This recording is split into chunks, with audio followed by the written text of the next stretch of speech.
Ministeran'ny asa tanana, kolotsaina sy ny vakoka ny tompona andraikitra tamin'ny fanetsikatsihana rehetra mandritra ny tena roapolo jona ity.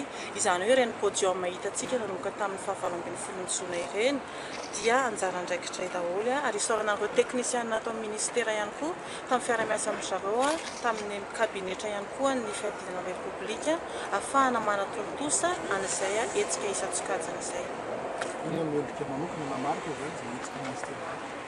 Fanentanana foana no ataoko. Ny fanentanana ataoko dia ilay fihavanana malagasy. Ny fahaleovantenantsika dia tsy tonga ho azy tamin'izao fa misy tantara ny fandimby nahatongavantsika tamin'izay fahaleovantena izay. Nahatongavantsika ihany koa amin'izao 4e repoblika izao.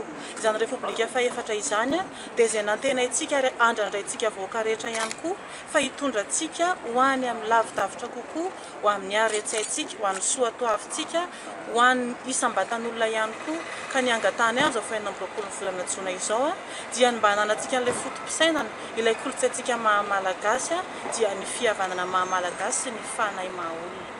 Ny hetsika ataon'ny ministeran'ny asa tanana sy ny kolotsaina ve tafiditra ao anatin'ilay programa misehatra nasionaly zao amin'ilay comité d'organisation nationale? Mazava ho azy. Afapo ve ny ministra ny hetsika karakarana izy ilay podium dia somary hoe miparitaka be ny sady mifandimby.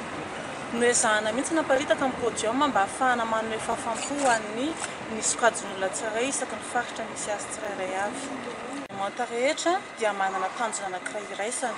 Ny tanjona dia tsotra sady tokana. Ny fanatanterahana ny politika mpanjakana izay efa nivoaka rehefa nolansena tao anatin'ny 2 volana lasa izay.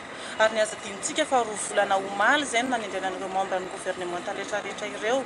Tsy ampitarafana, tsy ampiandrefesana ihany koa izay 2 volana izay hoe nahita ve itsika afaka manaprofo efa mifanipaka ny gouvernement fa dia ao anatin'ny fandraisana andraikitra tanteraka ny membre ny gouvernement rehetra amin'izao fotoana izao.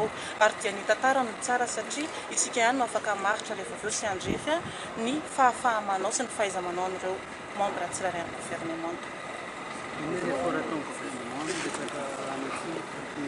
Efa nanao ezaka tokoa ny gouvernement tamin'ny fandaminana ny resaka tany atsimo. Ny rahantsika nahita ny ezaka nataon'ny filoham-pirenena, ny rahantsika nahita ihany koa ny ezaka nataon'ny ministra isan-tsokajiny ary anisan'izany zareo tao amin'ny ny ministra antsika ny SAIG.